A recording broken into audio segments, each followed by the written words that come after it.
belajar Pancasila, beriman dan bertakwa pada Tuhan yang Esa, dan berakhlak mulia, berkebinekaan global, gotong royong mandiri, kreatif dan bernalar kritis, belajar Pancasila, beriman dan bertakwa pada Tuhan yang Esa. Alhamdulillahirrabbilalamin. Wassalatu wassalamu ala asrafil anbiya wal mursalin wa ala alihi washabihi ajmain.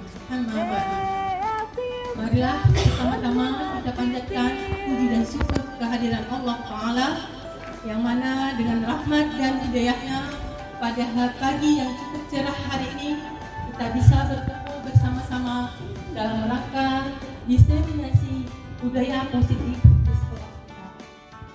Selawat dan salam tidak lupa kita persembahkan kepada junjungan kita Nabi Muhammad Sallallahu Alaihi Wasallam. Semoga kita tetap menjadi pengikutnya dan mendapat syafaat pada hari yaumul akhir kelak. Amin. Yang saya hormati Bapak Kepala Sekolah SMP 13 Kota Serang, yaitu Bapak Sudrajat MPD. Yang saya hormati Bapak Wakasek Sarana dan Prasarana, yaitu Bapak Ali Rahman. Yang saya hormati Ibu Wakasek Humas, yaitu Ibu Haji Diva. Yang saya hormati Bapak Ibu Guru serta staf TU yang saya cintai. Pada kesempatan ini saya mengucapkan terima kasih banyak atas kesediaan Bapak dan Ibu memenuhi undangan saya dalam rangka tugas guru penggerak diseminasi budaya positif di SMPN 13 Kota Serang. Marilah kita membaca basmalah. Bismillahirrahmanirrahim. Selanjutnya kita lanjut pada acara selanjutnya, yaitu kata sambutan dari kepala sekolah. Kepada Bapak Sudayat MPD kami persilakan.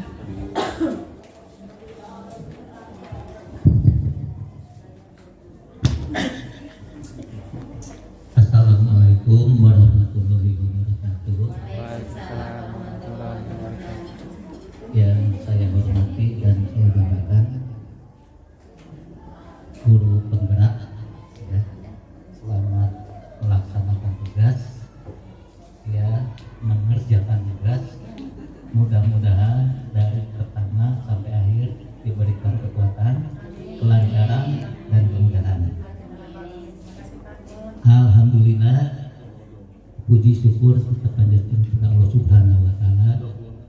Pada hari ini kita bisa berkumpul bersilaturahmi dalam acara praktek baik, ya Bu ya, praktek baik guru penggerak di SMP Negeri 13 Kota Serang, yang pada hari ini alhamdulillah kita bisa berkumpul bersilaturahmi dalam keadaan sehat walafiat.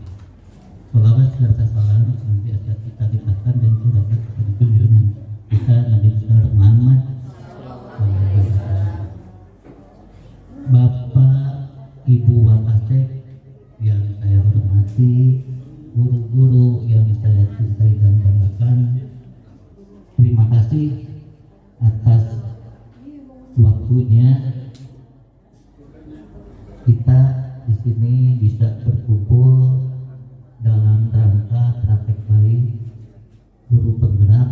Mudah-mudahan waktu ini bisa bermanfaat buat semuanya, baik kita sebagai guru maupun Miss Aliana sebagai guru penggerak.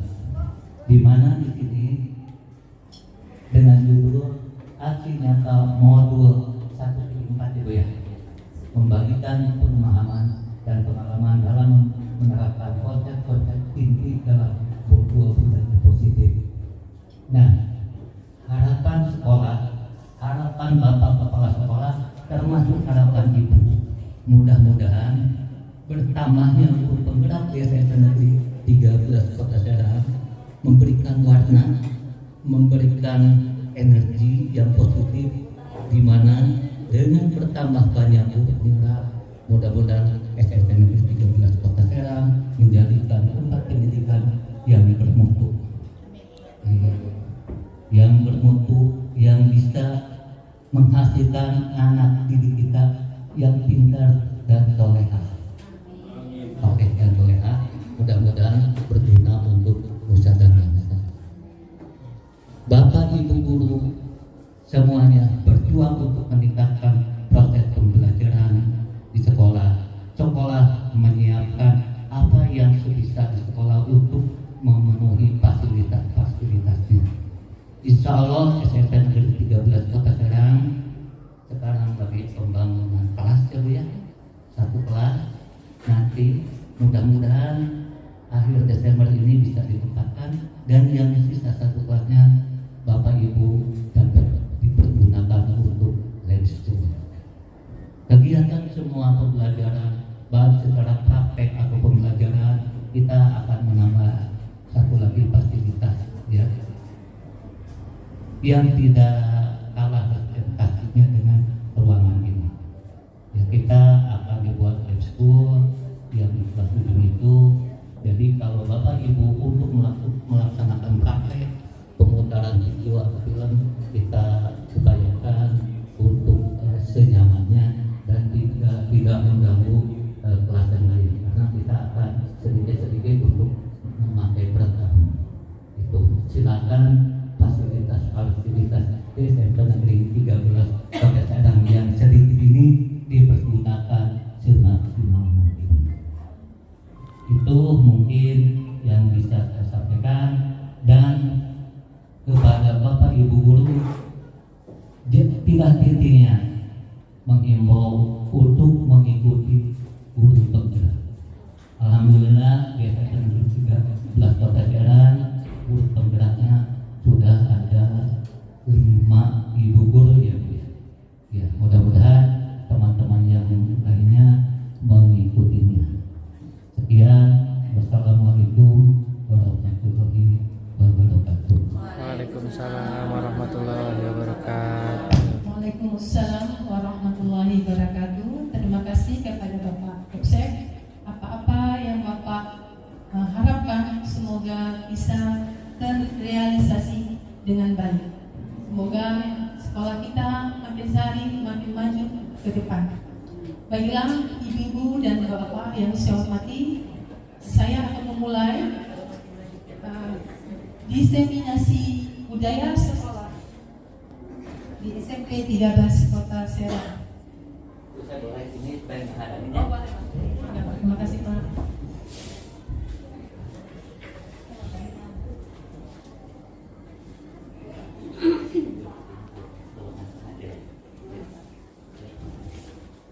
Latar belakang saya mengadakan diseminasi budaya positif di sekolah.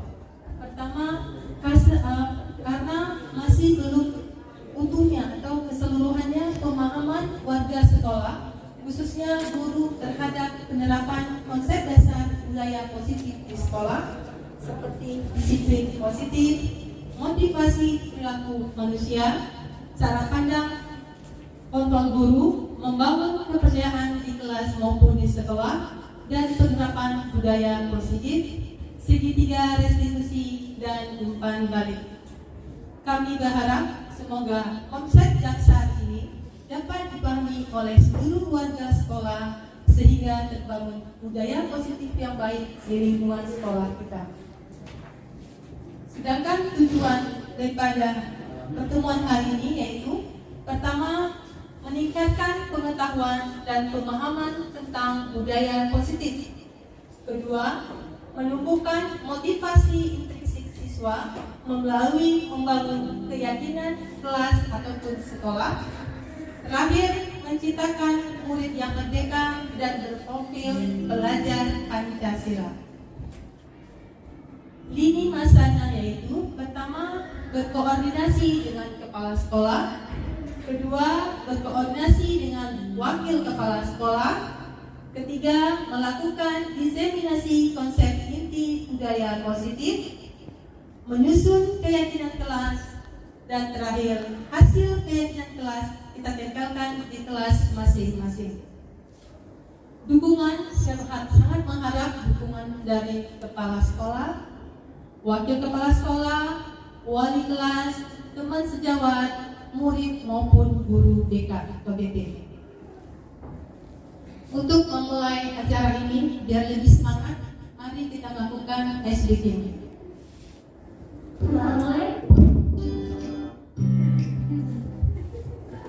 Hari ini kita akan berbagi tepuk semangat.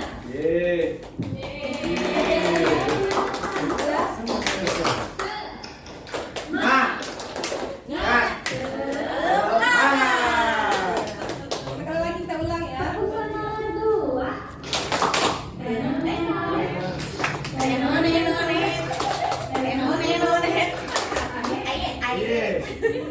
Terima kasih Bapak, Ibu yang telah melakukan SPG. Semoga dengan adanya SPG ini akan memberi motivasi kita untuk lebih bersemangat pagi hari ini.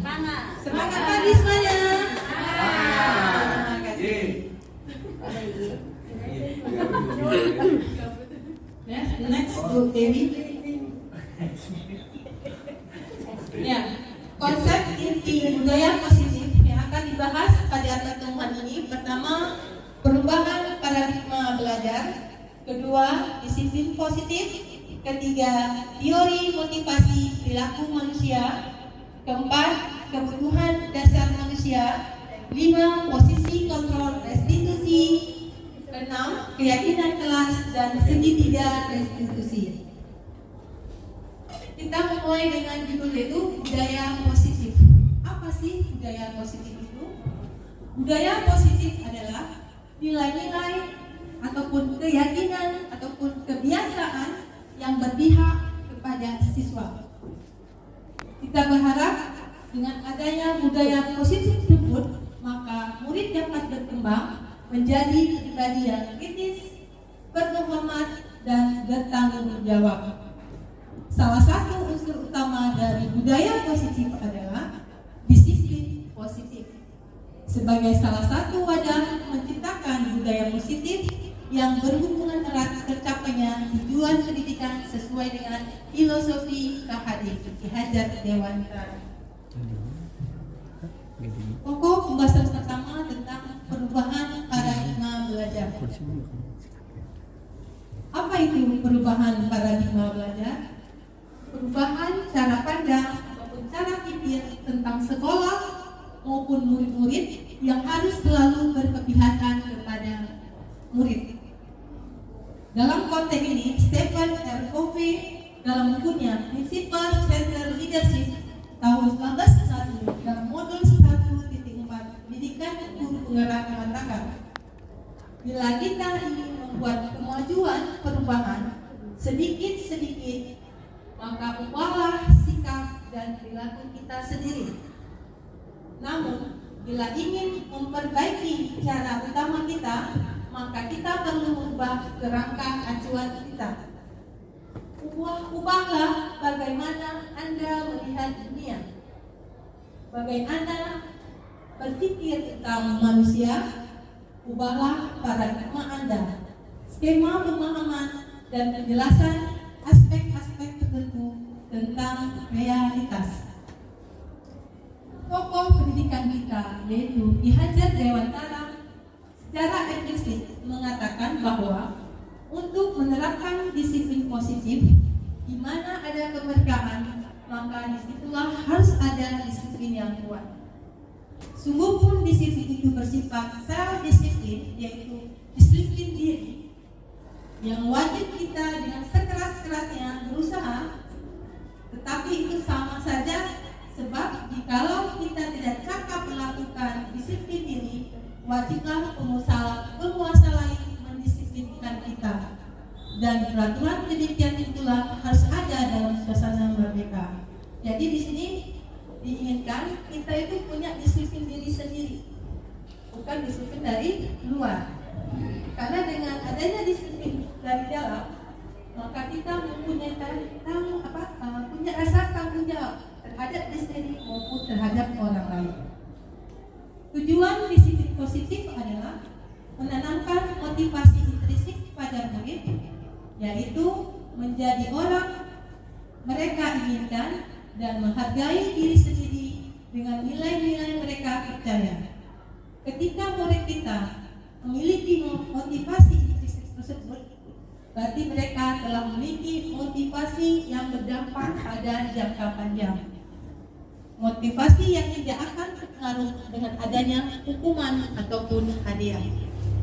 Maka mereka akan tetap berperilaku baik berlandaskan nilai-nilai kebajikan, karena mereka ingin menjadi orang yang menjunjung tinggi nilai-nilai yang mereka hargai dan mencapai tujuan yang mulia. Selanjutnya tentang motivasi. Motivasi manusia melakukan sesuatu itu ada 3. 1. Motivasi dilakukan untuk menghindari ketidaknyamanan ataupun hukuman. Ini motivasi yang sangat rendah. Biasanya orang yang melakukan motivasi menghindari hukuman atau ketidaknyaman akan bertanya, apa yang terjadi apabila saya tidak melakukan hal itu? Sebenarnya mereka sedang menghindari permasalahan yang mungkin muncul yang berpengaruh secara fisik, psikologis, maupun tidak terpenuhinya kebutuhan mereka bila mereka tidak melakukan tindakan tersebut. Dan ini disebut motivasi eksternal ataupun ekstrinsik. Kedua yaitu motivasi melakukan satu untuk mendapatkan imbalan atau penghargaan dari orang lain. Ini sedikit lebih tinggi dibandingkan dengan yang pertama.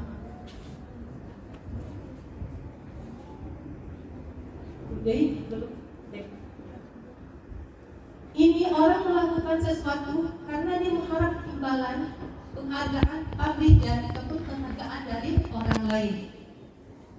Biasanya kalimat motivasi yang timbul yaitu apa yang akan saya lakukan dan saya mendapatkan apa, karena dia mengharap balasan atau imbalan. Mereka melakukan suatu tindakan untuk mendapatkan pujian dari orang lain. Menurut mereka penting dan mereka letakkan dalam dunia berkualitas mereka. Mereka juga melakukan sesuatu untuk mendapatkan hadiah, pengakuan, imbalan. Motivasi ini juga disebut dengan motivasi eksternal atau ekstrinsik.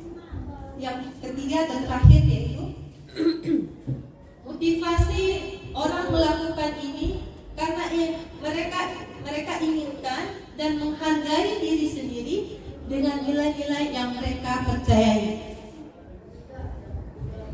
Mereka melakukan ini apabila mereka melakukannya, mereka itu karena apa?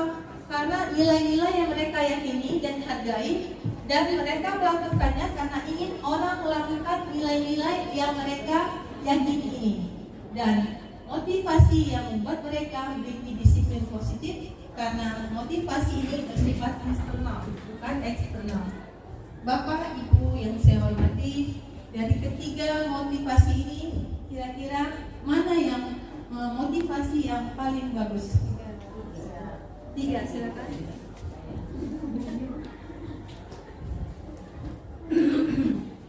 Assalamualaikum warahmatullahi wabarakatuh. Waalaikumsalam warahmatullahi wabarakatuh. Dari macam-macam tadi motivasi tentang perilaku manusia itu ya. Menurut saya pribadi itu bagian yang ketiga. Kenapa? Karena motivasi yang timbul dari sifat positif pribadinya itu hanya untuk dilakukan untuk diri sendiri dan tidak mengharapkan dari berbagai pihak ataupun orang lain gitu. Jadi timbul dari hati, mungkin hati nurani sendiri, dia bisa mencontohkan perilaku yang positifnya kepada orang lain. Terima kasih saja. Terima kasih. Wassalamualaikum warahmatullahi wabarakatuh. Ada lagi ingin pendapat? Ya, benar sekali. Motivasi yang diharapkan yaitu motivasi yang ketiga. Kita melakukan sesuatu itu tidak mengharapkan balasan imbalan, tetapi karena memang kewajiban kita. Misalnya kita ke sekolah, kita berkewajiban mengajar. Ada orang, ada kepala sekolah maupun tidak ada kepala sekolah, ada yang mengontrol kita maupun tidak ada yang mengontrol kita. Kita melakukan kewajiban kita. Itulah salah satu motivasi yang berasal dari diri kita sendiri. Karena kita meyakini bahwa nilai-nilai kebajikan itu bisa memberi contoh kepada yang lain. Terima kasih Bu Asbia. Selanjutnya, ya, di dalam kebutuhan dasar manusia ada 5 aspek. Aspek pertama yaitu kebutuhan untuk bertahan hidup atau disebut dengan bahasa Inggrisnya survival, yaitu seperti apa? Sandang, pangan, kesehatan, tempat tinggal. Itu yang kebutuhan yang tidak bisa digantikan dengan yang lain. Oke. Yang kedua yaitu kebutuhan kasih sayang dan terima, love atau belonging. Jadi setiap orang butuh kasih sayang ya. Dan ya, pasti setiap orang butuh kasih sayang. Antara suami istri, antara anak sama ibu, kita sama dengan siswa kita. Dan juga di situ yang kedua tentang rasa diterima. Misalnya kita sebagai komunitas SMP 13, kita harus diakui sebagai anggota SMP 13. Itu disebut dengan belonging atau rasa diterima. Ketiga yaitu kebutuhan kebebasan akan pilihan, freedom, kebebasan. Di sini setiap orang pasti menginginkan kebebasan untuk melakukan sesuatu, tetapi kebebasan tersebut pasti ada batas-batas agamanya, norma-norma yang harus dipatuhi. Keempat yaitu kebutuhan kesenangan, fun. Di sini pasti kita punya rasa senang, rasa bahagia. Untuk mendapatkan rasa senang dan bahagia, bagaimana salah satu caranya Pak Ali? Shopping.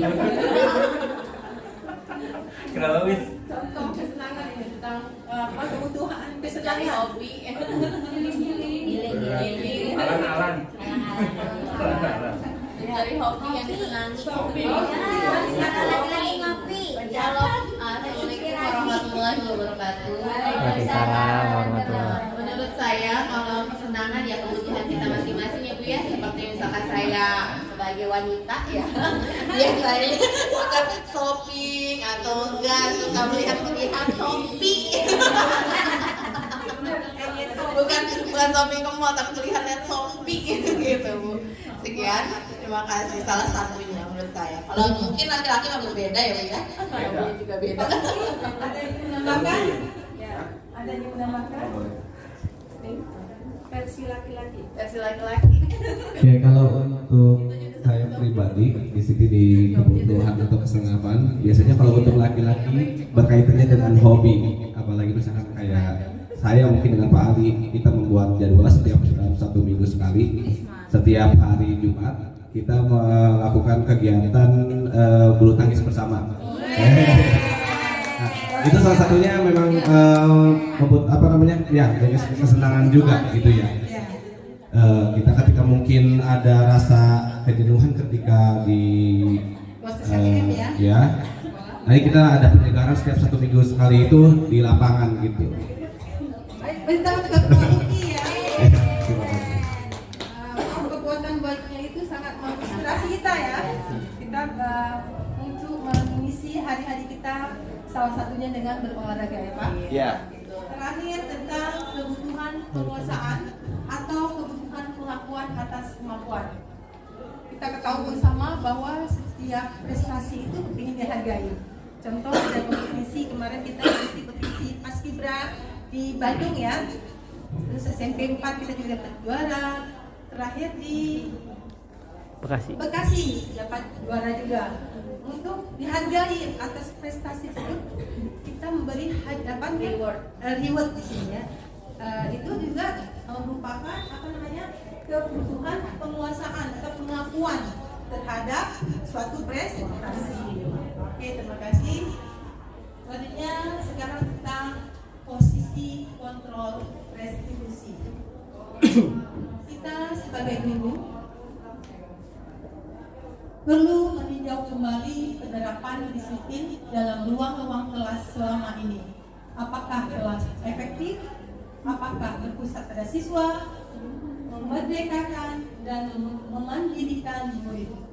Melalui serangkaian riset berdasarkan teori kontrol Dr. William Lesser, Worcester berkesimpulan ada 5 posisi kontrol yang diterapkan guru ketika berada di sekolah. Pertama, yaitu penghukum.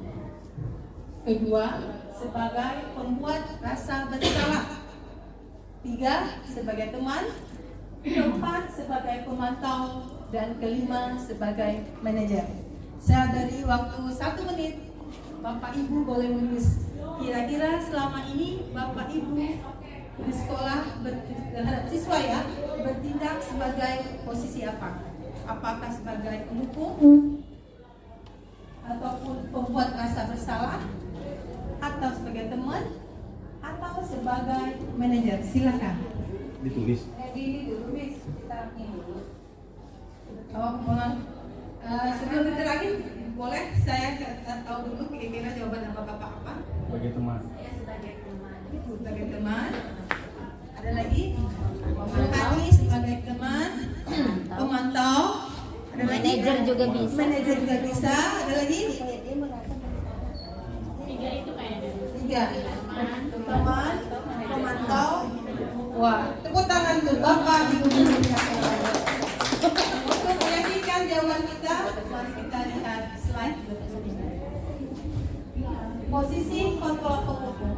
Seorang penghukum bisa menggunakan hukuman fisik atau verbal, misalnya verbal. Orang yang menjalankan posisi penghukum senantiasa mengatakan bahwa sekolah memerlukan sistem atau alat yang dapat lebih menekan murid-muridnya lebih dalam lagi. Guru-guru yang menerapkan posisi penghukum akan berkata, patuhi aturan saya, atau awas jika kamu datang terlambat lagi. Kamu selalu saja salah. Selalu pasti kamu yang terlalu terakhir yang datang atau menyelesaikan tugas ya. Apakah Bapak Ibu pernah melakukan hal tersebut? Pernah. Disadari. Guru seperti ini senantiasa hanya ada satu cara agar pembelajaran bisa berhasil, yaitu dengan cara dia tadi itu. Ciri khas penghukum, nadanya biasanya tinggi. Rasa tubuhnya, gestur tubuhnya, melotot, tangannya suka biasanya ya, gitu ya. Terus suka menghakim, itulah beberapa contoh menghukum. Kontrol guru sebagai penghukum. Baik. Selanjutnya, posisi kontrol pembuat merasa bersalah. Ini biasanya suara lembut, yang tidak keras ketika penghukum. Pembuat merasa bersalah akan menggunakan keheningan yang membuat orang lain merasa tidak nyaman, bersalah, ataupun rendah diri. Kata-kata yang keluar dengan lembut akan seperti misalnya, Bapak sangat kecewa tindakan kamu tersebut. Berapa kali Bapak harus memberitahu tentang hal tersebut? Ketiga, di mana coba kalau orang tua kamu tahu peristiwa atau tindakan yang kamu lakukan? Saya rasa kita sebagai guru pernah melakukan hal tersebut ya. Banyak BK. Di posisi Seperti itu lebih banyak BK yang BK-nya diundang. Iya. Di posisi murid ini akan memiliki penilaian yang buruk tentang diri dia sendiri. Ini feedbacknya ya ke siswanya. Murid terasa tidak berharga dan merasa mengecewakan orang-orang yang disayanginya. Ciri khasnya pembuat merasa bersalah, nadanya memelas-melas, halus lembut. Ya. Gimana bos? Bahasa tubuhnya biasanya lebih dekat ke siswa, lebih merapat gitu ya, dekat dengan siswa sama kita juga. Beda dengan yang tadi menghukum. Oke, next. Ketiga, posisi kontrol teman. Guru pada posisi ini tidak menyakiti murid, namun akan tetap berupaya mengontrol murid melalui pendekatan persuasif. Posisi teman, guru bisa berdampak negatif dan bisa berdampak positif. Yang berdampak positif yaitu hubungan baik terjalin antara guru sama siswa. Guru di posisi teman menggunakan hubungan baik dan humor untuk mempengaruhi seseorang. Mereka akan berkata, ayo bantulah ini bapak. Ayo, tidak ingat bapak sering bantu kamu selama ini. Ya sudah, kali ini gak apa-apa. Nanti bapak akan membereskan kerjaan kamu. Berdampak negatif dalam posisi kontrol teman adalah bila suatu saat guru tersebut tidak membantu, maka murid tersebut akan merasa kecewa. Dia berpikir bapak itu bukan temannya lagi. Dia sebelumnya menganggap guru itu teman. Karena pada kasus tertentu dia kecewa, kita akan bantu, maka dia mengatakan bahwa kita bukan temannya lagi. Murid merasa dikecewakan dan tidak mau lagi berusaha. Hal yang mungkin timbul, murid akan hanya bertindak pada guru tertentu dan tidak mau untuk guru yang lain. Jadi murid tergantung pada guru tersebut. Itu jika kita kontrol sebagai teman. Ternyata teman juga bagus juga ya, ada sisi negatifnya. Selanjutnya, posisi kontrol memantau. Memantau berarti mengawasi. Pada saat kita mengawasi, kita bertanggung jawab atas perilaku orang-orang yang kita awasi. Posisi pemantau berdasarkan peraturan-peraturan dan konsekuensi. Dengan menggunakan sanksi atau konsekuensi, kita dapat memisahkan hubungan pribadi dengan murid sebagai seorang yang menjalankan posisi pemantau. Pertanyaan yang diajukan seorang pemantau, peraturannya apa? Apa yang telah kamu lakukan? Sanksi atau konsekuensi apa? Seorang pemantau sangat mengandalkan penghitungan, catatan, data yang digunakan sebagai bukti atas perilaku seseorang. Posisi ini akan menggunakan bisa stiker, bisa catatan, bisa data cek. Posisi tingkat positif berawal dari teori stimulus respon yang menunjukkan tanggung jawab guru sebagai pengontrol murid. Ciri khas memantau adalah nadanya suaranya datar, bahasa tubuh yang formal. Konsekuensi logis dari penerapan posisi kontrol memantau adalah murid memahami konsekuensi yang harus dijalankan karena telah melanggar salah satu peraturan sekolah. Guru tidak menunjukkan suatu emosi yang berlebihan, jadi marah atau membuat merasa berbuat salah. Murid tetap tidak nyaman dengan hal tersebut karena misalnya dia harus tinggal di kelas waktu jam istirahat mengerjakan tugas. Di sini contohnya gini, ada siswa yang datang agak telat. Tadi dia bakal bertanya, kamu tahu kita masuk jam berapa di sekolah? Jam 7.10 atau jam 7. Sekarang jam berapa nak? Sekarang jam 7.15. Berarti kamu 15 sudah ketinggalan mata pelajaran. Jadi ketika istirahat, kamu tidak boleh istirahat dulu. Harus selesaikan tugas dan ketinggalan 15 menit tersebut. Itu salah satu contoh posisi kontrol. Kita harus mengontrol di akhir, yaitu posisi kontrol manajer.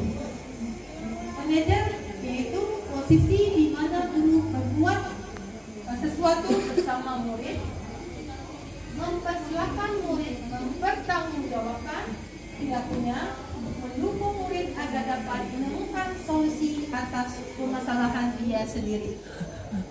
Seorang manajer telah memiliki keterampilan di posisi teman maupun sebagai pemantau. Dengan demikian, bisa jadi di waktu tertentu kita bisa berposisi sebagai teman, bisa juga sebagai pemantau. Karena posisi manajer itu sudah meliputi teman dan pemantau. Namun,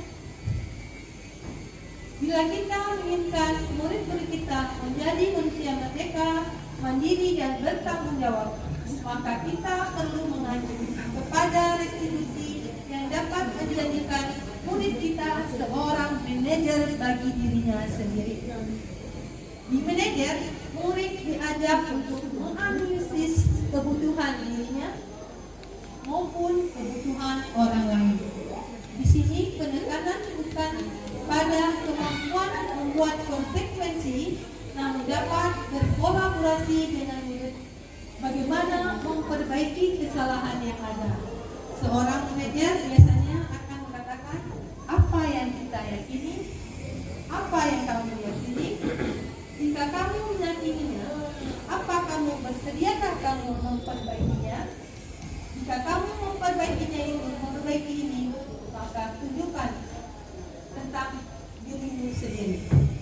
Jadi tugas seorang manajer bukan mengatur perilaku seseorang, tapi membimbing murid untuk mengatur dirinya sendiri. Seorang manajer bukanlah memisahkan murid dari kelompok-kelompoknya, tapi mengembalikan murid ke kelompoknya untuk menjadi lebih kuat. Untuk lebih paham tentang posisi kontrol guru, mari kita lihat video ini. Berikut ini.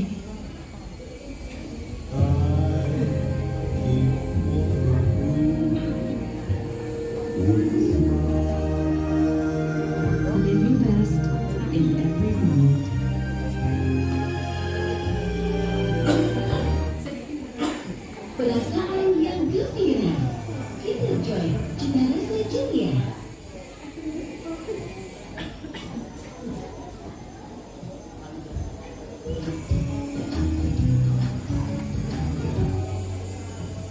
Salam bahagia ibu dan bapak guru hebat. Dalam penerapan disiplin positif restitusi, salah satu program yang dikembangkan adalah 5 posisi kontrol. 5 posisi kontrol dalam restitusi adalah proses perjalanan seorang pendidik agar dapat mengenali dirinya. Pada video kali ini, kita akan membahas tentang 5 posisi kontrol yang dikembangkan oleh Diane Gosson dan contoh penerapannya.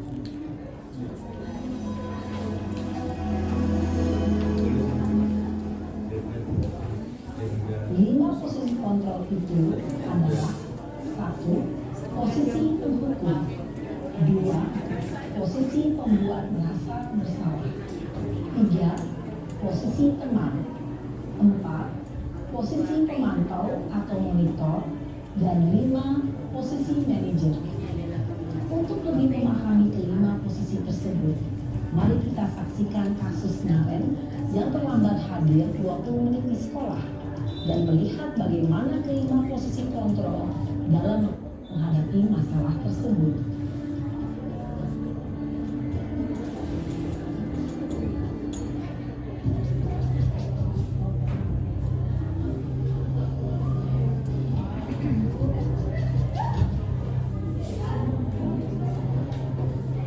Naren! Sini kamu!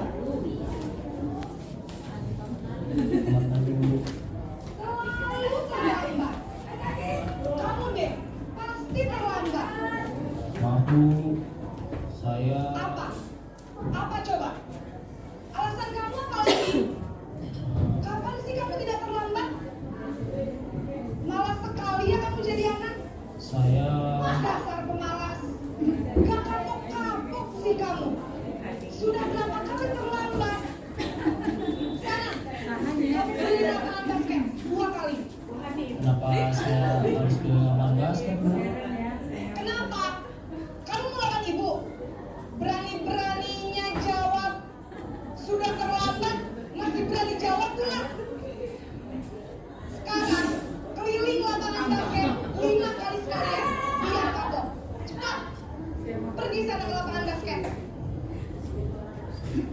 Ya, tadi itu contoh sebagai penghukum. Yaitu Bapak, mungkin kita tanpa sadari dulu pernah melakukannya ya. Semoga dengan kita mendukung diseminasi budaya positif di sekolah, kita mulai berangsur-angsur step by step berubah menjadi lebih baik. Amin. Baiklah, contohnya kedua. Sisi penghukum biasanya berbicara dengan nada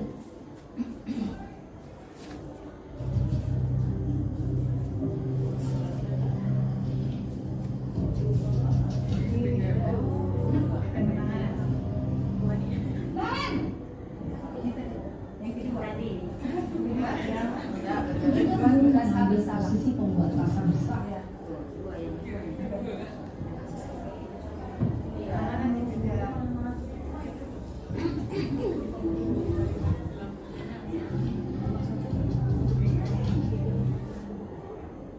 Kini senang ibu demi ibu.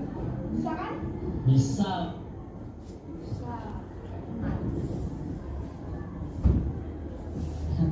Iya Bu, saya memang terlambat bangun tadi. Jadi biarpun saya lari kencang, tetap nggak terkejar Bu. Sudah salah. Nan. Maaf, itu contoh teman ya. Iya. Selamat pagi Bu. Wah, sudah jam berapa ini, Nak? Iya Bu, habis saya udah bangunkan saya Bu. Kamu malah menyalahkan ibu kamu. Kita sholat subuh nih, nggak boleh Iya Bu, bangunin. saya memang terlambat bangun tadi. Jadi biarpun saya lari kencang, tetap nggak terkejar Bu. Ya sudah salah. Nanti lain kali larinya lebih kenceng lagi ya.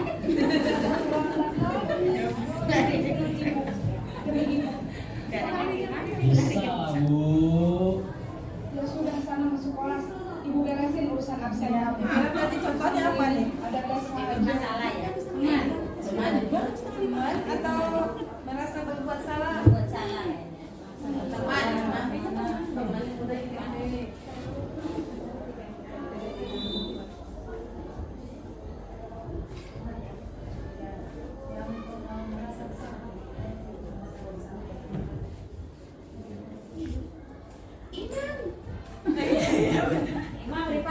Wah ya walasna.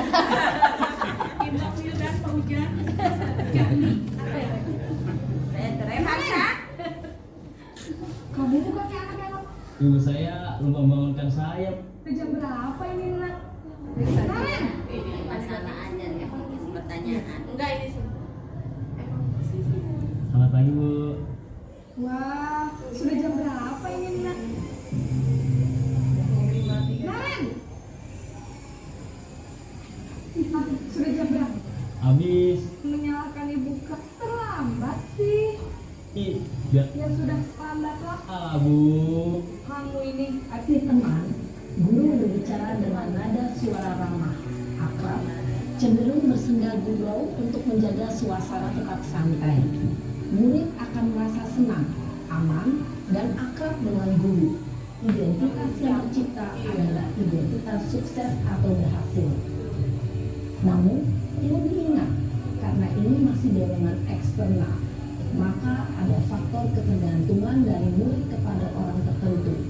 Di sini guru absennya, sehingga di lain waktu murid bisa berperilaku baik, namun hanya kepada orang-orang tertentu saja. Baiklah, kita lihat posisi contoh kasus pemantau. Marin.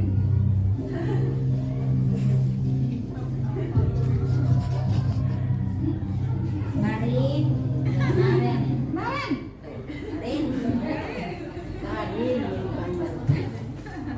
Selamat pagi Bu. Naren, apa peraturan sekolah kita tentang jam berapa kita harus masuk sekolah, Nak? Kita harus di sekolah jam 7 Bu. Iya betul, sekarang sudah jam 7.20. Naren sudah tahu konsekuensinya jika terlambat hadir. Paham Bu. Saya harus tinggal kelas pas jam istirahat selama 20 menit. Iya benar, konsekuensinya demikian. Jadi nanti jam 9.30 pas istirahat, kamu harus tinggal di kelas, kerjakan tugas tambahan untuk ketertinggalan kamu, ya. Baik Bu. Selanjutnya yang terakhir, Posisi pemantau menandalkan penghitungan manajer.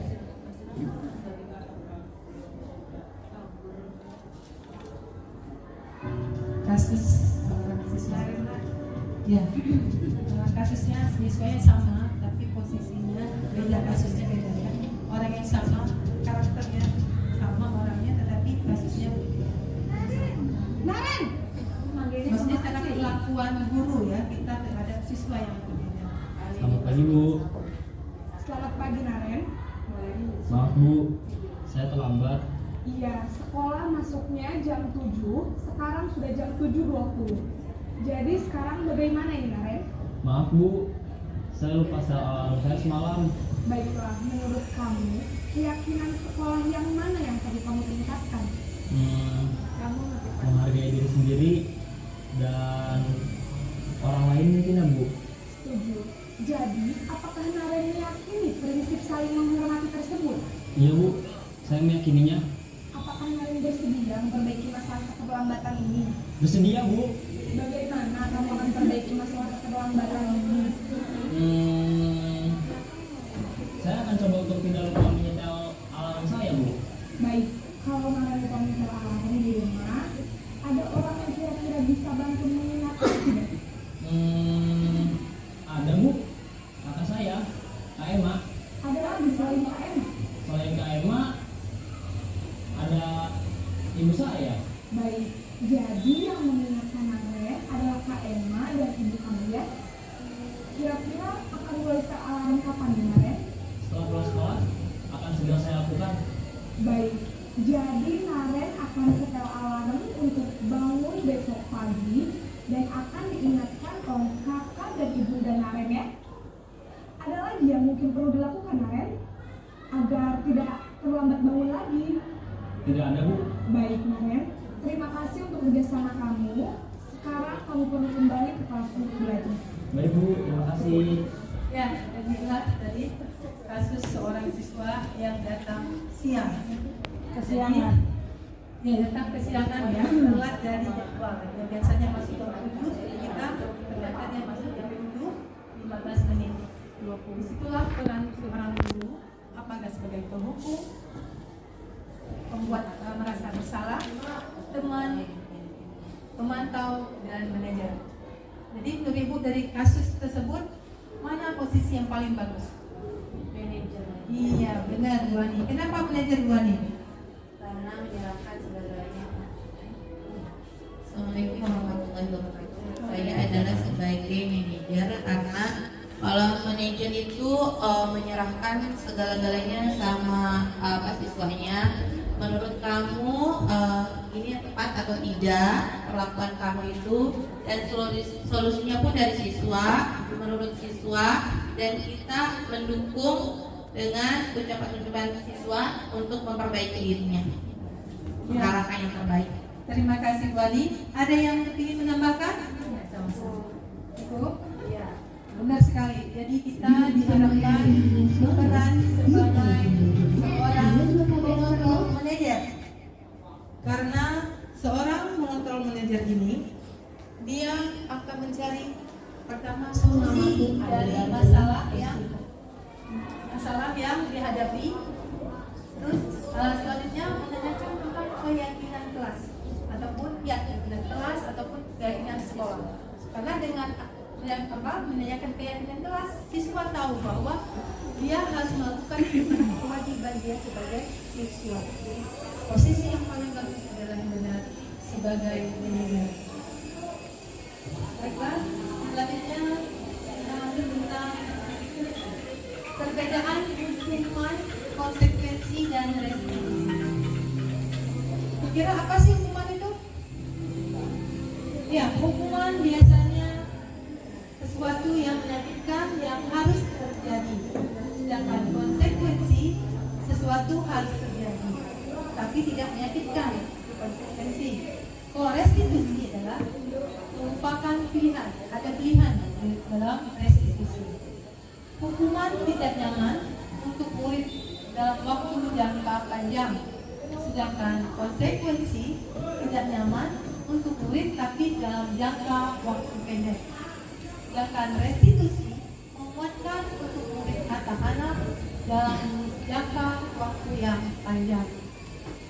Korban mendapatkan keadilan dalam hukuman. Sedangkan dalam konsekuensi korban bisa diabaikan.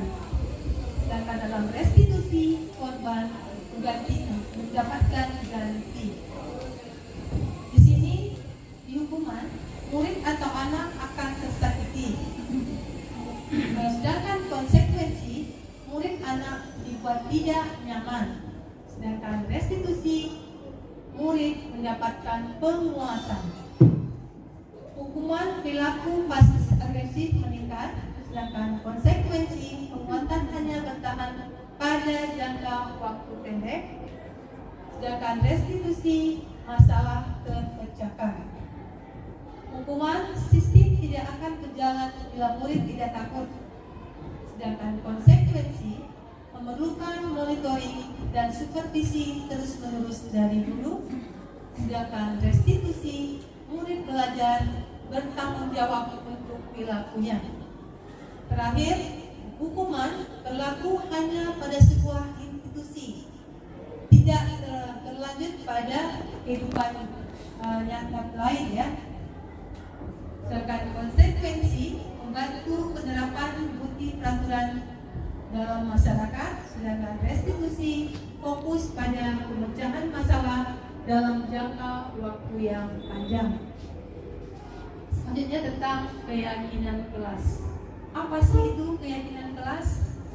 Keyakinan kelas adalah salah satu disiplin positif yang bisa kita terapkan dalam membangun budaya positif di sekolah. Dengan adanya keyakinan kelas di setiap kelas, diharapkan dapat mewujudkan tujuan pendidikan yang berorientasi pada profil pelajar Pancasila.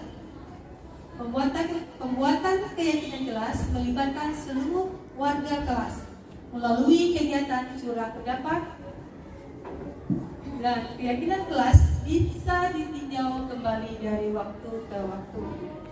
Mungkin ada teman-teman yang sudah pernah membuat keyakinan kelas, bisa menunjukkan?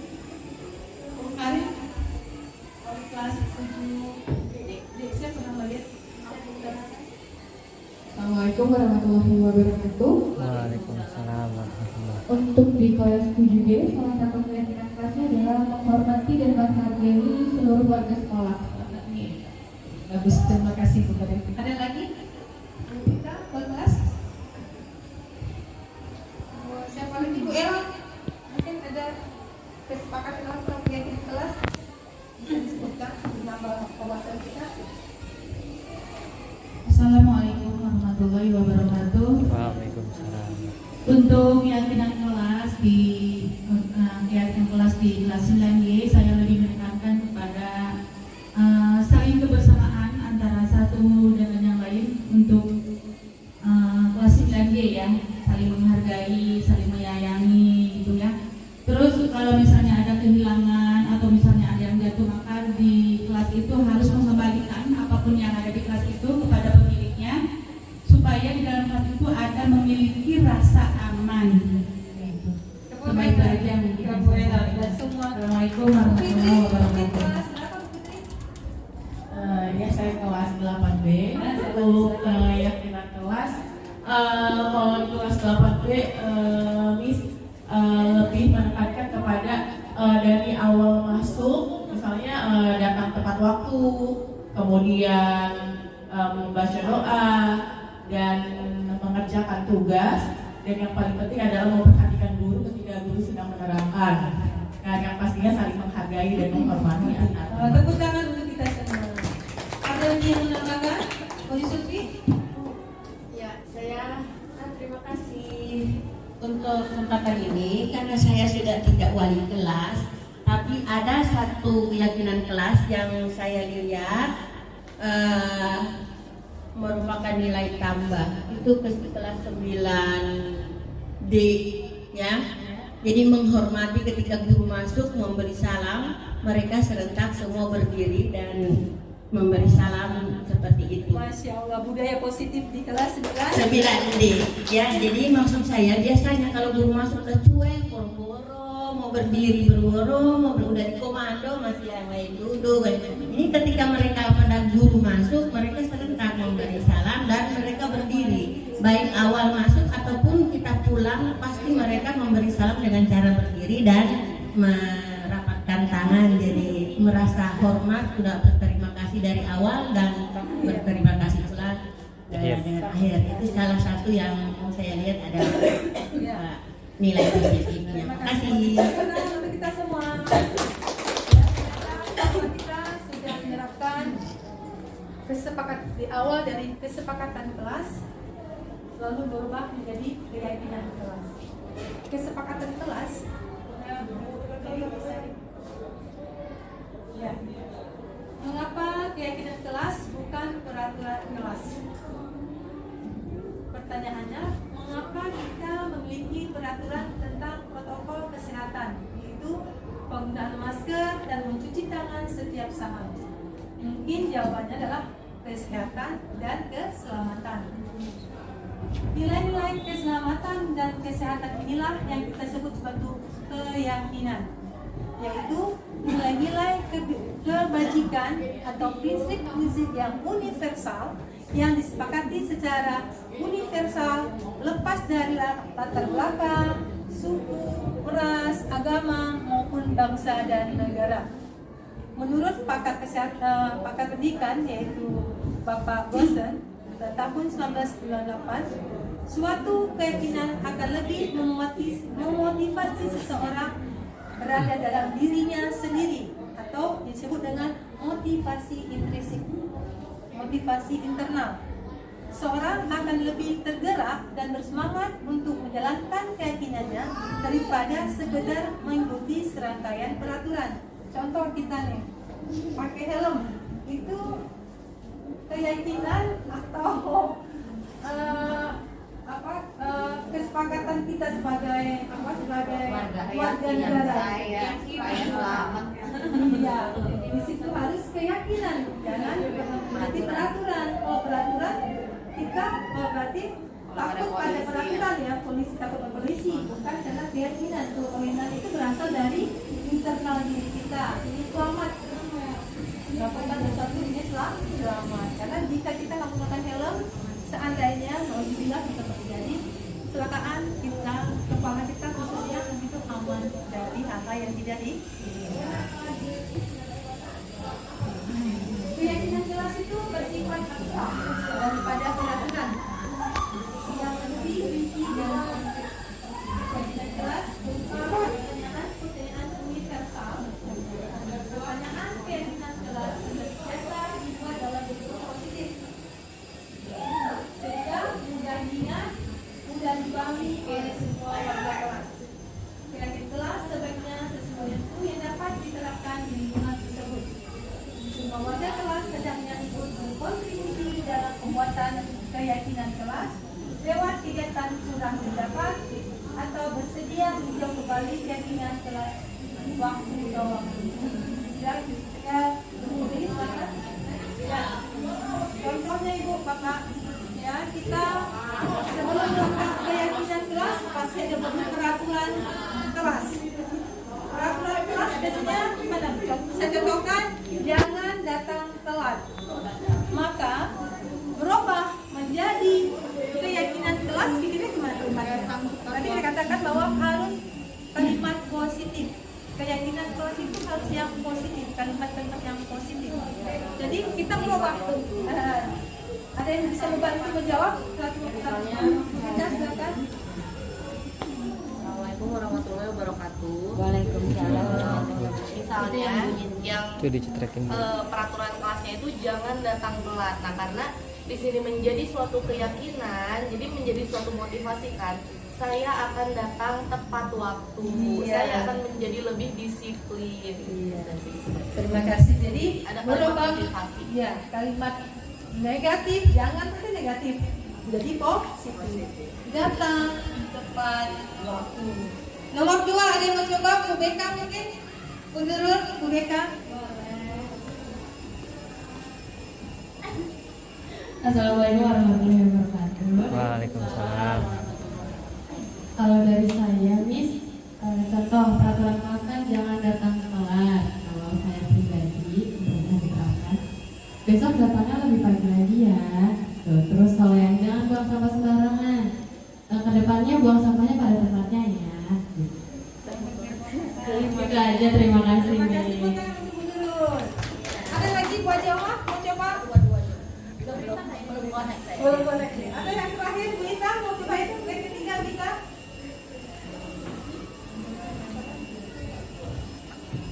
Kalau menurut saya, Assalamualaikum warahmatullahi wabarakatuh. Waalaikumsalam. Jangan datang telat. Ya. Kita tegur anak tersebut. Kenapa telat? Seharusnya kamu lebih pagi lagi datang ya. Jangan buang sampah. Harusnya kalian simpan aja setelah makan. Jangan dibuang sembarangan, tetapi simpanlah di tasmu atau di lacimu. Jadi agar meyakinkan kepada anak tidak bergerak keluar pun dia bisa menyimpannya dengan memasukkannya di suatu tempat yang tersedia. Dilaci penuh tahu. Iya. Iya, maka dari itu kan ambil tertutup gitu kan nanti dibuang setelah selesai jam belajarnya. Terima kasih Dita. Yang terakhir, jangan berbicara kasar. Ada yang mau coba? Bu Elda? Ataupun ya, Bu Elda? Bagaimana menjadi keyakinan kelas dan anak kelas? Jangan berbicara kotor atau kasar ya. Kita suka mendengar anak-anak kita tuh ngomong yang kurang bagus. Belum dicatat. Tidak ada.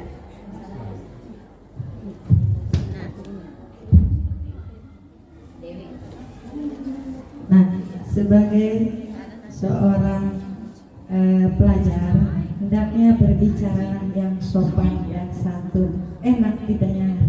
Iya. Terima kasih. Tepuk tangan untuk kita semua. Jadi kesimpulannya tadi jangan datang telat, maka berubah jadi datang tepat waktu. Yang kedua, jangan buang sampah sembarangan. Buanglah sampah pada tempatnya.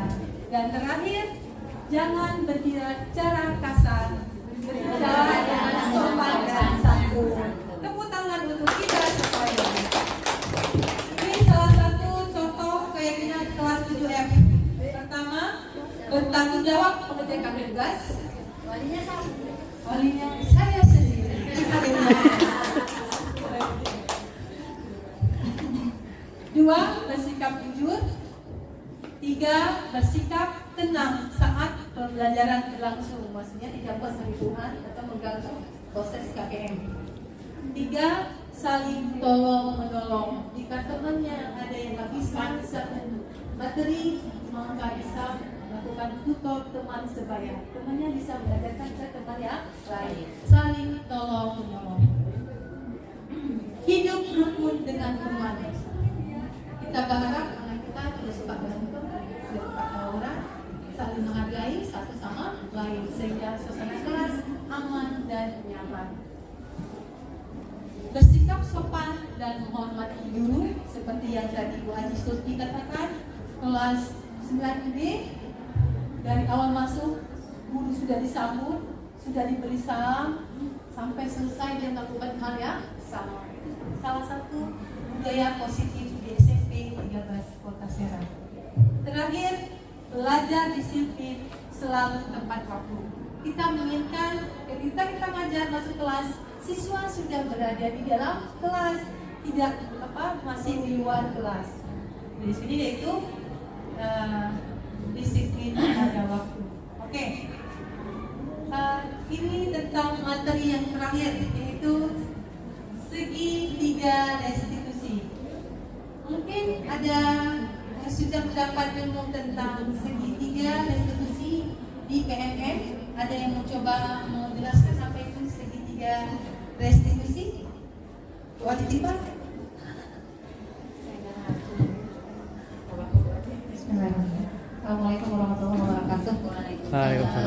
ketiga restitusi adalah ini ada ininya ya, proses menciptakan kondisi bagi anak untuk memperbaiki kesalahan mereka. Jadi di sini kita sebagai guru apabila menemukan seorang anak melakukan sebuah kesalahan, yang pertama adalah ditanya dulu, dicari dulu, digali dulu mengapa anak tersebut melakukan sebuah kesalahan. Kemudian yang kedua adalah disampaikan kepada anak, apakah anak tersebut merasa bahwa itu salah atau tidak gitu. Apakah itu salah? Menurut kamu itu salah atau tidak? Seperti itu. Setelah itu baru kemudian kita arahkan anak untuk memperbaikinya. Menurut kamu yang baik harusnya seperti apa? Jadi kemudian dari situ kita memunculkan nilai intrinsik dalam diri anak tersebut bahwa kalau salah memang harus dilakukan suatu perbaikan yang keluar dari dalam dirinya. Terima kasih. Assalamualaikum warahmatullahi wabarakatuh. Waalaikumsalam warahmatullahi wabarakatuh. Tepuk tangan meriah untuk Bu Miftah. Terima kasih. Ada lagi mau coba? Pak Miftah, guru bahasa Indonesia.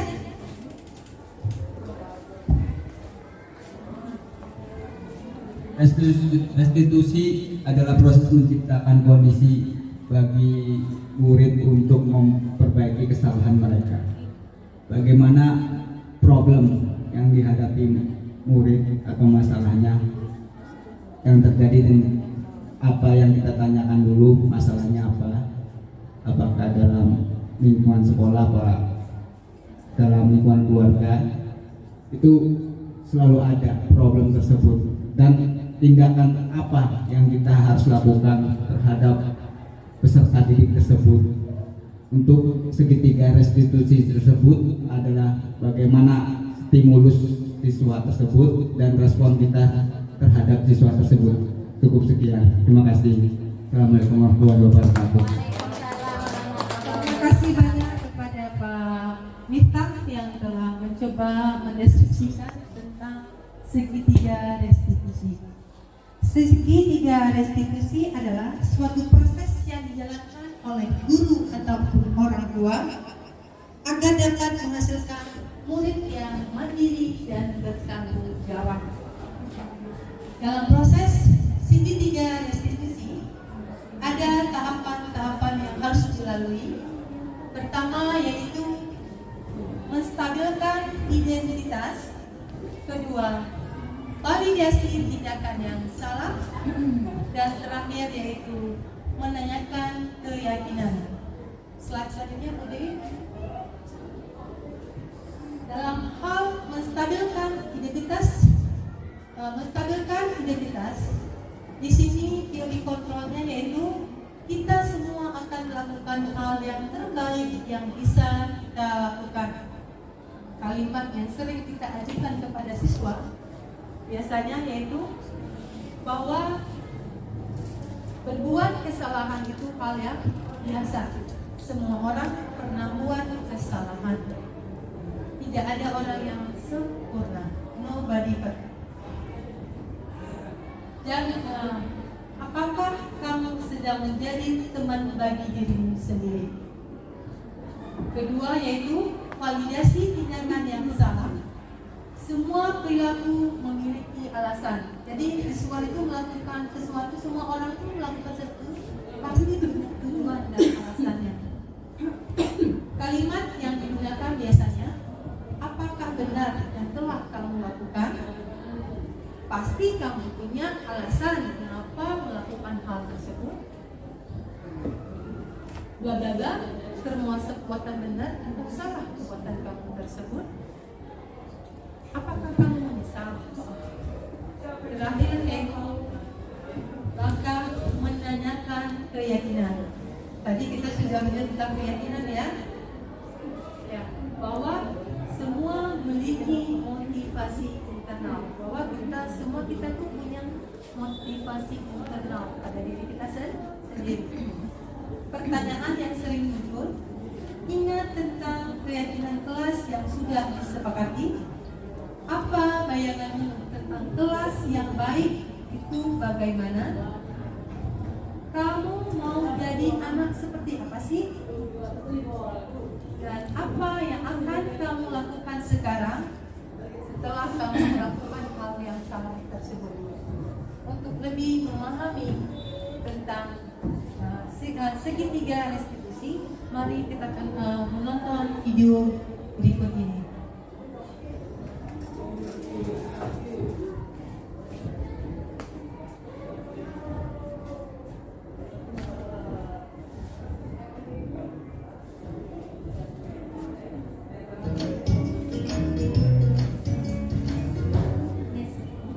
Salam dan bahagia Ibu dan Bapak Guru hebat.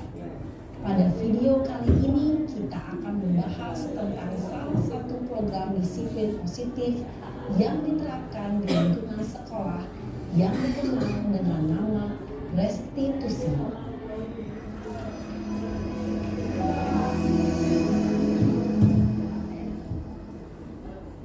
Restitusi dikembangkan oleh pakar pendidikan Diane Dawson berlandaskan pada teori kontrol Dr. William Blaser. Segitiga restitusi adalah suatu proses dialog yang dijalankan oleh guru atau orang tua agar dapat menghasilkan murid yang mandiri dan bertanggung jawab. Pada saat guru di posisi manajer, aspek yang dikembangkan pada murid adalah motivasi intrinsik, sehingga penanaman nilai-nilai kebajikan dapat tumbuh dan berkembang menjadi suatu kebiasaan positif yang akhirnya membentuk karakternya. Proses dialog ini terdiri dari 3 langkah yang digambarkan pada ketiga sisi pada segitiga restitusi. Sisi pertama adalah menstabilkan identitas. Sisi yang kedua adalah validasi tindakan yang salah. Dan sisi yang ketiga adalah menanyakan keyakinan. Ibu dan Bapak Guru, berikut ini akan ditunjukkan bagaimana seorang guru berada dalam posisi manajer menggunakan penerapan segitiga restitusi. Bapak, silakan memperhatikan kasus siswa yang melakukan amarah atau bertengkar dengan teman sekelasnya. Siang, Pak. Sudah lama nggak ketemu Sarah? Kenapa hari ini ada di sini? Kesel, Pak, kesel banget. Masa aku dikatain tukang fitnah, Pak? Ya aku marah lah. Aku balik katain Eka di depan kelas. Kesel banget. Oh begitu. Ya pasti kamu marah dan kesal. Bapak juga akan marah apabila ada yang menuduh Bapak seperti itu. Kemudian pada saat itu kamu mau melakukan apa? Ya saya langsung ngatain Eka lah, Pak. Kesel banget. Saya bentak-bentak dia depan teman-teman lain. Oh begitu. Pasti kamu melakukan seperti itu karena suatu alasan tertentu, bukan? Iyalah, masa saya diam saja, Pak? Ya saya bela diri lah. Masa saya dituduh tukang fitnah? Ya wajarlah. Mempertahankan harga diri itu sesuatu yang penting buat kamu. Untung kamu tidak bertindak lebih gegabah lagi, hanya membentak-bentak. Iya, Pak. Untung saya masih bersabar dan hanya membentak saja. Sudah gemes padahal. Saya pasti bela diri lah. Ya pasti ya. Tapi kamu memilih untuk tetap bertahan dan bersabar. Kamu memilih untuk tidak berbuat lebih parah lagi, bukan? Iya. Nah, sekarang coba kita lihat lagi tindakan kamu yang bentak-bentak Eka di kelas. Tindakan kamu itu kira-kira sesuai dengan keyakinan kelas atau prinsip kamu tidak? Enggak lah, Pak. Capek, Pak, jadi pemarah. Jadi keyakinan atau prinsip mana yang kurang sesuai dengan keinginan kamu? Ya, saya sebenarnya sangat menghargai orang lain. Mungkin saat itu saya menjadi emosi, jadi tidak menunjukkan sikap itu. Kamu meyakini tidak? Menghargai orang lain itu penting buat kamu. Yakinlah, Pak. Iya, setuju. Kita harus saling menghargai. Namun, ada juga keyakinan yang kita sepakati yang perlu kita jalankan apabila kita sedang marah, bukan? Ya, saya bisa lebih proaktif, mulai dengan diri sendiri. Saya bisa jadi lebih bersabar, mengambil waktu jeda untuk berpikir mau apa selanjutnya. Kira-kira kamu bersedia memperbaiki masalah ini tidak? Bersedia, Pak. Kalau kamu memperbaiki masalah ini, kamu akan menjadi orang seperti apa? Saya akan menjadi orang yang bertanggung jawab kali ya, Pak. Dan senantiasa proaktif. Iya, menurut kamu bagaimana rasanya menjadi orang seperti itu? Ya nyaman lah, bangga bisa bersabar dan menahan diri. Baiklah kalau begitu. Yuk kita pikirkan bagaimana memperbaiki masalah ini.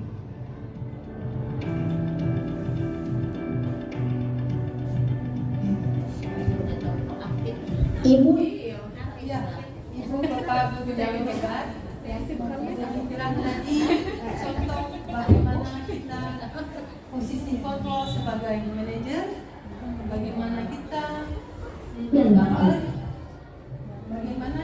menanggulangi jika ada kasus terhadap anak. Pertama yaitu tadi apa Ibu? Menstabilkan identitas, yaitu apa tadi? Bahwa semua manusia pernah membuat kesalahan. Tidak ada orang yang sempurna. Kedua yaitu memvalidasi kesalahan dan mengatakan bahwa apa? Ada ingat? Ya. Apakah yang kamu lakukan itu dikira baik atau tidak? Yang terakhir yaitu meyakini. Terakhir tadi apa? Tentang meyakini ya, meyakini apa yang kita berbuat, maksudnya memberi solusi terhadap permasalahan tersebut. Ada pertanyaan tentang segitiga restitusi atau budaya positif? Mungkin ada sebelum closing statement ini, mungkin ada yang bisa menyebutkan kesimpulan bahwa apa contoh budaya positif yang ada di sekolah kita? Budaya positif sekolah kita, ada yang bisa menyebutkan? Contoh budaya positif? Kebiasaan, ya. Tadi kan bukan. Assalamualaikum warahmatullahi wabarakatuh. Sedikit mungkin yang saya akan sampaikan untuk budaya positif di khususnya di SMP 13 Kota Serang. Untuk awal kita sebelum diadakan kegiatan belajar dan mengajar di kelas, pembiasaan pagi itu kita tadarus bersama, kemudian ditambah dengan doa, ya. Dan ada kegiatan kayak kerohanian, iman dan takwa untuk khusus di bidang kerohanian. Itu diantaranya melatih mental, kemandirian, keberanian, dan untuk kemampuan skill siswa masing-masing, itu baik dari pidato contohnya atau berdoa atau misalkan tilawahnya gitu ya. Terus kebiasaan yang ketika di luar dari KBM juga ada di tengah ketika istirahat, yaitu sholat duhur berjamaah itu ya. Ada yang berjamaah, ada yang munfarid, tapi insya Allah kita galakkan semuanya untuk berjamaah di kelas masing-masing. Dan terakhir atau bukan terakhir ya, mungkin itu ada berkalanya infak ya, infak, sodako, atau di istilah kita kenal pelerek ya, seminggu 3 kali. Dan kemarin alhamdulillah kita juga bisa berdonasi untuk Palestina dan lingkungan di sekitar kita yang membutuhkan. Mungkin itu saja kebiasaan yang ada sebagai nilai positif, mungkin bisa dijadikan ladang ibadah kita nanti juga. Amin ya. Terima kasih. Mungkin itu saja yang saya sampaikan. Kurang dan lebihnya mohon maaf. Wassalamualaikum warahmatullahi wabarakatuh. Waalaikumsalam. Beri untuk Bu Mafia. Itulah salah satu contoh kebiasaan di sekolah kita dengan tadarusan. Ketika ketemu sama guru, salam dan tegur sapa. Budaya-budaya positif yang sudah ada di sekolah kita, semoga kita dapat mempertahankannya sehingga menciptakan siswa-siswa yang soleh-soleha, yang berakhlak mulia dan beriman dan bertakwa sesuai dengan profil Pancasila. Teman-teman dan ibu bapak guru yang hebat, saya di sini ingin mengucapkan terima kasih banyak telah berpartisipasi proaktif dan komunikatif sehingga proses diseminasi budaya positif di SMP 13 Kota Serang terlaksana dan tepat waktu. Saya selaku pembawa acara atau yang melakukan diseminasi ini. Mohon maaf jika ada perkataan saya yang tidak berkenan. Mudah-mudahan ilmu-ilmu yang kita dapat, kita berbagikan ilmu pengalaman kita ini bisa kita lakukan terus, kita budayakan budaya positif di sekolah SMP 13 Kota Serang, sehingga semua itu bermakna dan bermanfaat bagi kita semua anggota masyarakat lingkungan ekosistem SMP 13 Kota Serang. Akhir kata, saya sebagai guru penggerak mengucapkan terima kasih banyak. Mohon doanya semoga saya bisa menjalankan semua tugas-tugas CGP baik dan tepat waktu. Akhirnya saya ucapkan wassalamualaikum warahmatullahi wabarakatuh. Waalaikumsalam warahmatullahi wabarakatuh. Assalamualaikum warahmatullahi wabarakatuh. Saya Kepala SMP Negeri 13 Kota Serang. Pada hari ini saya akan mencoba mengapresiasi Miss Eliana sebagai guru bahasa Inggris di SMP Negeri 13 Kota Serang yang alhamdulillah telah menyelesaikan aksi nyata moda 1.4, di mana pembelajaran praktek baik ini diisi dengan diseminasi budaya positif, salah satu tahapan kegiatan retribusi. Selama Miss Eliana mengikuti kegiatan guru penggerak, alhamdulillah Miss Eliana bisa menularkan praktek baiknya yang diterapkan di SMP Negeri 13 Kota Serang kepada guru-guru yang lain, dan juga memberikan pembelajaran sehari-hari di kelas yang alhamdulillah sudah mulai menerapkan pembelajaran berdiferensiasi. Diferensiasi ini adalah suatu kemampuan guru untuk menyampaikan pembelajaran dengan berbagai macam metode, karena di satu kelas itu karakter dan kemampuan siswa yang berbeda-beda. Dengan itu Ibu Eliana, Miss Eliana bisa melakukan pembelajaran berdiferensiasi. Saya ucapkan terima kasih ya Bu ya. Banyak sekali perubahan yang dilakukan oleh Miss Eliana di sekolah, yang mudah-mudahan ini bermanfaat baik sesama teman gurunya maupun untuk siswanya. Mudah-mudahan dengan guru penggerak yang sangat hebat ini, mudah-mudahan anak wawasannya lebih bertambah, kognitifnya lebih luas, dan menjadikan siswa-siswi SMP Negeri 13 Kota Serang yang berkarakter dan soleh dan solehah. Mungkin testimoni buat Miss Eliana itu yang saya bisa sampaikan. Kurang dan lebihnya mohon maaf. Sekian, wassalamualaikum warahmatullahi wabarakatuh. Assalamualaikum warahmatullahi wabarakatuh. Perkenalkan, nama saya Sulfia. Saya guru pada sekolah SMP Negeri 13 Kota Serang. Dalam hal ini saya ingin menanggapi materi yang disampaikan oleh Ibu Eliana yang judulnya diseminasi budaya positif sekolah, di mana pada materi itu yang saya garis besar atau garis bawahi tentang segitiga restitusi,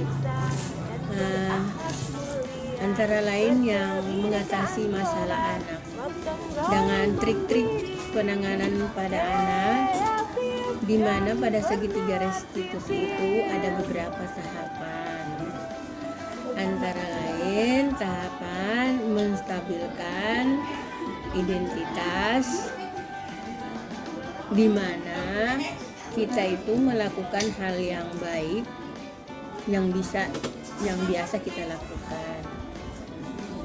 Kemudian yang kedua pada segitiga restitusi yaitu validasi tindakan yang salah. Ya, di mana perilaku itu memiliki alasan atau tujuan. Dan yang ketiga, pada segitiga restitusi merupakan tahapan menanyakan keyakinan, ya, di mana kita itu harus memiliki motivasi internal. Nanya ke Bapak. Nah, Pak. dengan adanya materi yang disampaikan ini, saya sangat bersyukur mendapatkan petunjuk atau bisa menjadi solusi ketika bagaimana kita mengatasi anak yang bermasalah. Dengan berpatokan kepada segitiga restitusi itu artinya kita berapa memberikan petunjuk yang sangat baik. Insya Allah ke depan semoga khususnya pada saya bisa bermanfaat dalam perubahan menangani anak. Demikianlah tanggapan dari saya.